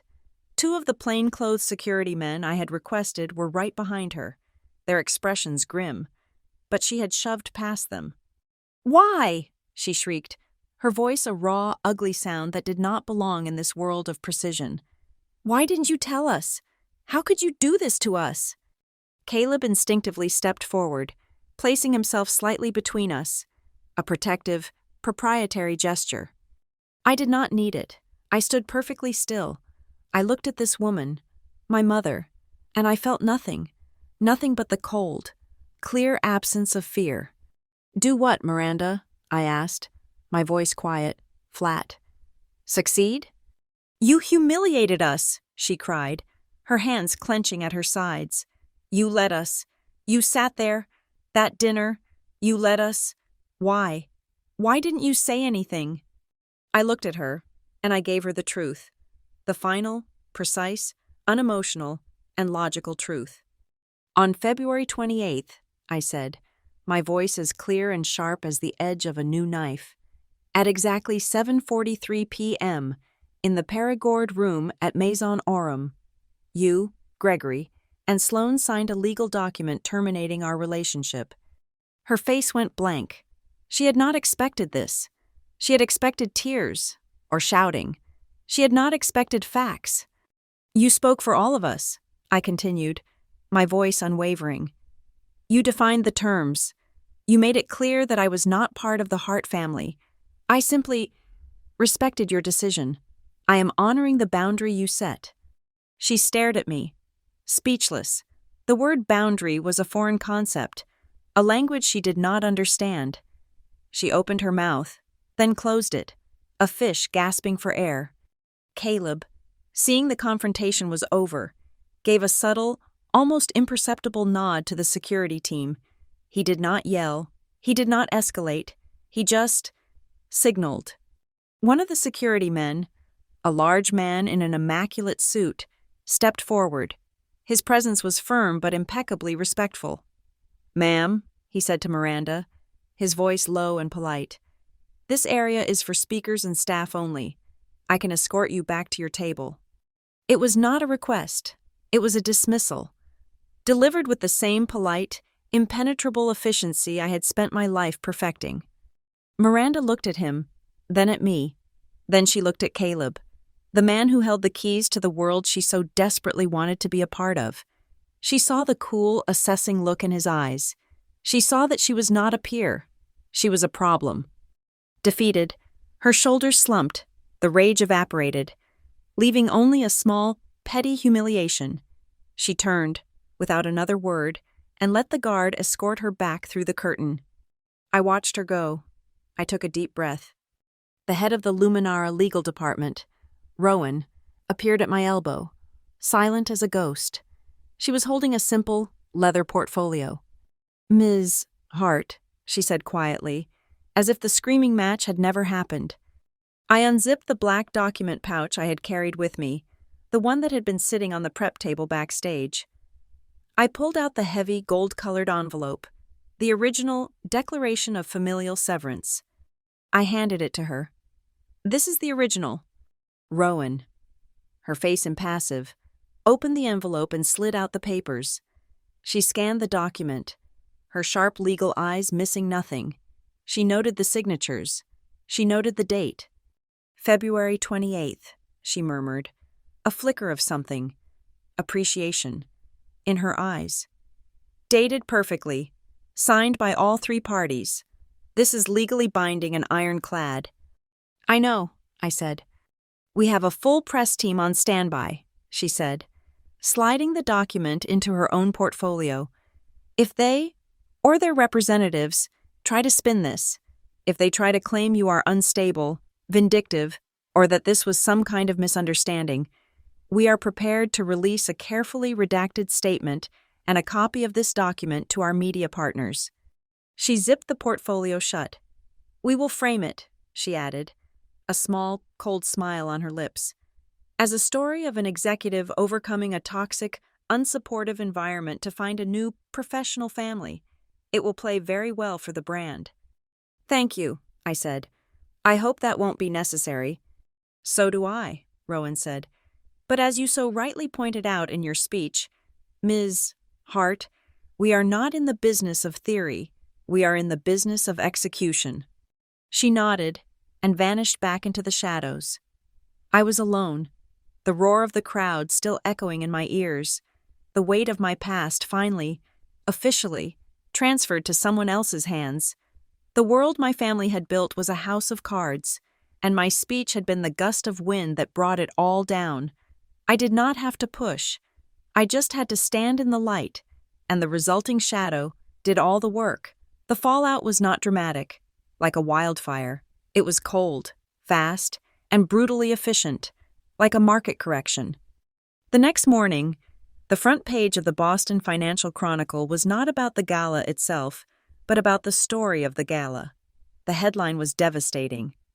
"Luminara's new star, from hostess to director. But who is Aubrey Hart?" The article was a masterpiece of journalistic precision. It detailed my speech, the $50 million Bauer contract, and the revolutionary Frontline to Leadership initiative. But the real dynamite was in the sidebar, which was all anyone was talking about. A source at the event had provided a cell phone video. It was not my speech. It was a 90-second, grainy clip from 2 weeks prior. It was Sloane's footage. Someone, a guest at Maison Orum, a waiter, it did not matter, had recorded Sloane recording me. The article described, with cold clarity, a clip showing Sloane Hart, a prominent attorney, gleefully filming her sister being handed familial severance papers by her father, Gregory Hart, the CFO of Northmarch Holdings. It then described my utterly composed reaction and my mother's visible disappointment at my lack of tears. The juxtaposition of that clip against the standing ovation I received at the gala was a narrative so powerful it required no embellishment. The dominoes began to fall before 9 a.m. The Hart Legacy Fund was the first to go. My mother's world was built on public perception. The Chronicle article, with its mention of her chilly observation, was a social death sentence. 3 of her largest donors, all of whom were in the audience at the gala, announced they were re-evaluating their relationship with the fund, pending a review of its core values. The fund's website, which was little more than a vanity gallery of Miranda's photos, was flooded with traffic from the article. It crashed by 10 a.m. When it came back online, the comments section had to be disabled. My mother, the queen of Boston philanthropy, was now the face of toxic, aristocratic cruelty. Next was my father. Gregory's power was rooted in the perception of infallible, cold, logical control. The image of him handing his daughter disownment papers at a birthday dinner was not logical. It was impulsive, emotional, and messy. It was, in his world, a risk profile nightmare. Caleb's assistant, Jenna, forwarded me the internal chatter from Northmarch Holdings. An emergency. Partners-only board meeting was called for noon. The agenda item was singular: reputational risk and executive exposure. Gregory was not invited. By 3 p.m., the board had issued a statement. Gregory Hart, after a long and storied career, would be taking immediate early retirement to spend more time with his family. He had not been fired. He had been erased. He was a liability, and he had been cut loose. The irony was so perfect, so precise, it was almost poetic. Then, Sloane. Halberd and Rowe was a firm that prided itself on its modern values and public integrity. A video of one of their star litigators, a woman who argued cases based on good faith, gleefully filming an act of familial cruelty was more than just a bad look. It was a public-facing values conflict. By the end of the day, Sloane was called into the managing partner's office. She was not fired. That would be too messy, too public. She was simply benched. She was pulled from the 9-figure merger she was so proud of. She was removed from all high-profile, client-facing cases. She was reassigned to internal review and document management. She was, in effect, sent to the mailroom she had so generously offered me. The extended family, the audience my parents had so carefully assembled, dissolved in a flurry of digital panic. My Aunt Clara, I was told, was flooding the family group chat, blaming Miranda for arranging the whole grotesque dinner and making them all look like monsters. My uncle was blaming Gregory for lacking discretion. They were not horrified by what they had done. They were horrified they had been seen doing it. They were turning on each other, a nest of snakes devouring itself. While their world imploded, mine was exploding. My LinkedIn profile, which had previously listed me as shift manager at Beacon and Vale, was now a global hub. My inbox went from 0 to 1,000 unread messages in 12 hours. There were congratulations from hospitality executives I had admired for years. There were notes from CEOs who had been in the audience. There were job offers, requests for interviews, and speaking engagement invitations. Luminara's stock, on the day after the gala, opened up 3.5%. The market analysts were not just crediting the Bauer contract, they were crediting the narrative, they were crediting the Frontline to Leadership initiative, calling it the most innovative human capital strategy in the sector in a decade. My story had become a brand. By midweek, I received a formal, embossed letter from the European Union's diplomatic corps. They had read the press coverage. They were profoundly impressed by my handling of the Bauer incident and the cultural acuity it implied. They were formally requesting that I, Director Hart, lead a series of international protocol training sessions for their new ambassadors. I, the girl who was not fit to attend her mother's gala, was now being asked to train diplomats. Of course, the Harts did not go quietly. Their first attempt at re-establishing contact was through Miranda. On Thursday, a massive funereal arrangement of white orchids arrived at my office on the 47th floor. It was so large it required 2 men to carry it. The card was on thick, cream-colored stock, in my mother's perfect, looping cursive. "Dearest Aubrey," it read, "words cannot express how profoundly proud we are of you. We knew you always had it in you. All our love, Mother." I did not touch it. I did not even smell the flowers. I simply looked at Jenna. "Jenna, would you please handle this?" "With pleasure, Miss Hart," she replied. She had the flowers removed from my office. She then sent a message, via the florist's return service, back to Miranda's home in Beacon Hill. It was a simple, printed, corporate note. "The recipient is not authorized to receive deliveries at this address. The item is being returned to sender." My mother had tried to rewrite history, to pretend the disownment was just tough love. My assistant had, with the cold, polite efficiency of a firewall, rejected the narrative. Their second attempt was more direct. On Friday afternoon, Jenna buzzed my intercom. "Ms. Hart," she said, her voice perfectly calm. "Mr., Mrs., and Ms. Hart are in the main lobby. They are demanding to see you."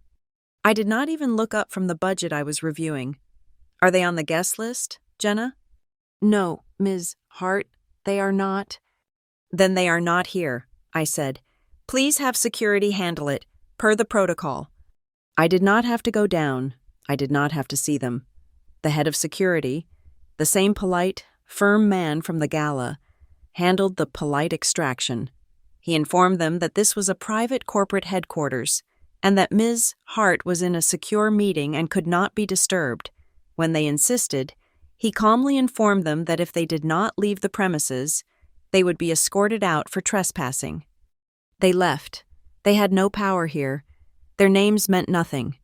My father, the great Gregory Hart, had been turned away from a building by a security guard who was just following my rules. The final attempt came from Gregory. It was the move of a defeated man. He did not call. He did not come. He had his lawyer, the family lawyer, call my legal department. Rowan, the head of Luminara's corporate counsel, took the call. She relayed the conversation to me later.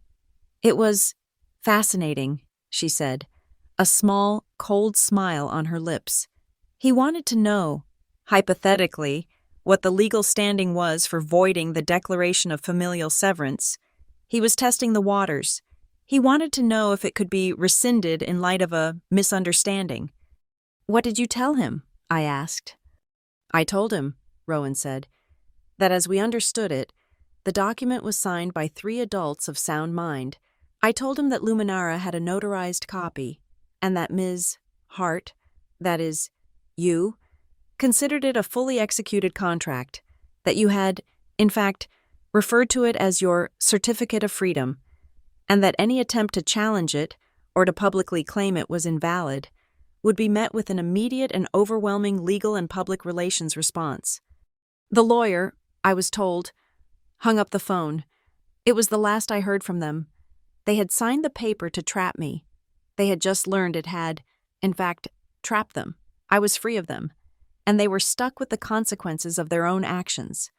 With the silence, the anger I had carried for so long, that high-strung, cortisol-fueled rage finally began to cool. It did not just disappear. It was replaced. It was replaced by the work. I finalized the list for the Frontline to Leadership Cohort R01. The applications, the personal stories that had poured in from around the world, were astounding. A housekeeper in our Tokyo property who had taught herself 3 languages, a concierge in Dubai who ran a small charity in his spare time, a room service waiter in New York who was studying for his finance exams on the subway. These were my people.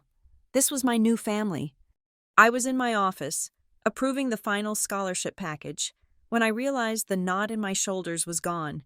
The ache in my jaw from grinding my teeth had faded. I was not looking over my shoulder. I was not waiting for the next text message, the next insult, the next demand. I looked at the original declaration, which Rowan had returned to me. It was in a simple, clear frame on my bookshelf, not as a trophy, but as a reminder. It was a receipt, a proof of purchase, the price I had paid for my peace, and it was worth every penny. 90 days. That's all it had been. 90 days since I had walked onto that gala stage, and in that time, my Frontline to Leadership initiative had become the single most talked about strategy in our industry. Tonight was the culmination. It was the formal but televised signing of the $50 million strategic partnership between Luminara International and Bauer MedTech. The ballroom was packed again, but this time, the audience was not just investors. It was the global press, industry analysts, financial news anchors, and our top competitors were all here, their cameras broadcasting the event live. This was not a party. It was a statement of power. I was not backstage. I was in the front row, seated between Caleb Ashford and Ingrid Bauer. I was not a surprise. I was a principal. My family, of course, was not invited. They were no longer on any charity boards. They were pariahs. But I had learned never to underestimate their delusional entitlement. Jenna, my assistant, leaned in just as the lights began to dim, her voice a barely audible whisper in my ear. "Ms. Hart, alert from security. They are here." I did not turn. I did not flinch. Who? All three, Gregory, Miranda, and Sloan. They didn't try the front. They used an old contact on the charity organizing committee to get service credentials. They're trying to enter through the catering entrance.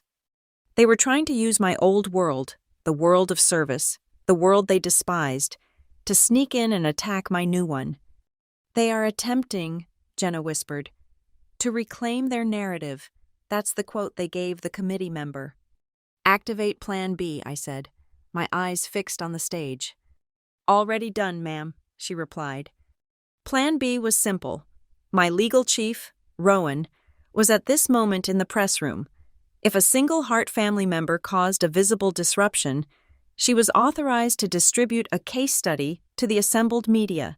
It was a single sheet of paper detailing an abstract example of toxic professional boundaries. It would not name them. It would just feature a beautifully redacted, legally airtight excerpt from a familial severance document presented as a textbook example of the kind of high-pressure, abusive family dynamics that high-performing executives often have to overcome. It was a checkmate. If they stayed silent, they lost. If they made a sound, they would be handing me the microphone. The lights went down. The broadcast began. Caleb Ashford stepped onto the stage to a wave of applause. "Good evening," he said, his voice resonating with power. "Tonight, we are here to sign a partnership built on a new idea of trust, a partnership that was forged in a crisis and saved by one person's vision. 90 days ago," he continued, "I introduced you to that person, our new director of guest experience. In those 90 days, her Frontline to Leadership initiative has become the most successful human capital launch in this company's history." The massive LED screen behind him lit up. It was not a logo, it was a graph, a staggering 90-day growth chart, showing our executive guest retention up by over 30%. It was followed by another, showing a decrease in employee turnover by 40%. And then, letters, scanned, personal thank you notes from 10 of our biggest international partners, all praising the new, precise, and profoundly human level of service. "When you have talent this transformative," Caleb said, "you do not let it rest, you empower it." He looked directly at me in the front row. "Aubrey, please join me on stage." The spotlight hit me. I stood. The room applauded politely. I walked up the stairs, just as I had 90 days prior, but this time I felt no nerves, only cold, hard purpose. I reached him at center stage. He shook my hand. "When I hired Aubrey," he said to the audience, "I hired her for a critical role, but it has become clear, in the last 90 days, that her vision is not just for one department, it is for the entire company." "So," he continued, his voice booming, "the board of directors has unanimously approved a new, vital position. It is my honor to announce that Aubrey Hart is, effective immediately, our new senior director of global experience. She will be my direct advisor on all matters of guest-facing strategy, worldwide." The room erupted. This was not just a promotion. It was an anointment. It was a public declaration, broadcast to the entire industry, that I was not a one-hit wonder. I was the new standard. But Caleb held up his hand, silencing the crowd. "Thank you. But Aubrey will be the first to tell you that this success is not hers alone. It belongs to the people she has championed. She has spent the last 90 days proving that our most valuable assets are the people we have overlooked. Tonight, we wanted to introduce you to one of them. Please welcome Mr. Miguel Sanchez." The applause was hesitant, confused. A small, nervous man in a new, slightly stiff-looking manager's uniform walked onto the stage. He looked terrified, but as he passed me, I gave him a small nod. His shoulders straightened. He was, I knew, a janitorial staff member from our Miami property, a man who had worked the graveyard shift for 15 years. Caleb stepped back, giving him the podium. Miguel gripped the sides, his knuckles white. "Hello," he said, his voice shaking, but clear. "My name is Miguel. For 15 years, I cleaned the floors. On the 3rd floor, I love my hotel. I see everything. I saw the business guests, how they rushed, how they looked stressed at the coffee machine. I saw they always needed the outlets to charge their phones, but the outlets were hidden." He took a breath. "I told my old boss. He told me to clean the floors. When Director Hart's program was announced, I applied. I wrote down my idea. Just move the coffee machine. Put a charging station where it used to be. A small thing." "Director Hart," he said, his voice gaining strength. "She did not just read my idea. She flew to Miami. She asked me what else I saw. She said I had floor-level data. Now, because of her, because of this program." He tapped the new shift manager badge on his chest. "Now I am the new evening shift manager. I am helping to redesign the lobby. And my daughter is getting the new Luminara scholarship to go to college." He looked at me, his eyes shining with tears. "She did not just see a janitor. She saw a manager. Thank you, Ms. Hart. You changed my family." The room was pin-drop silent for a full second. Then the applause began. It was not the polite clapping for a CEO. It was a wave of genuine, thunderous, emotional support. It was a standing ovation, not for me, but for him, for Miguel, for the proof. And in that precise, perfect, emotionally charged moment, the chaos began.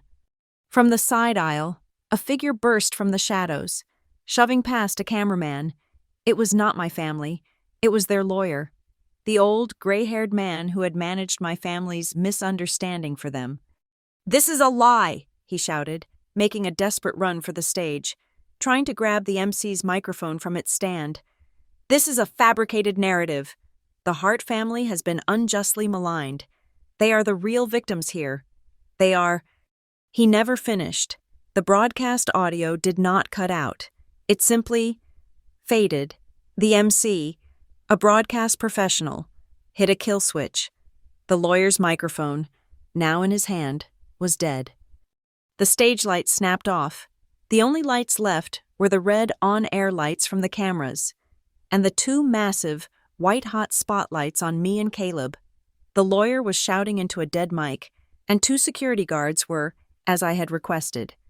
Politely extracting him, they lifted him by the elbows and simply walked him, kicking and shouting about libel out of the ballroom. The room was in chaos. The press was on its feet. This was the story. Caleb did not blink. He looked at me. It was my move. I turned to the audience. I did not have a microphone. I did not need one. The spotlight was on me. I walked to the podium. I put my hands down. Then, from the inner pocket of my blazer, I pulled out a single, folded document. The original, the one from my birthday, the heavy, gold-colored, wax-sealed envelope. I held it up for the cameras. From the front row, my own legal representative, a woman from a private firm I had retained, stood up. I walked to the edge of the stage. I did not throw it down.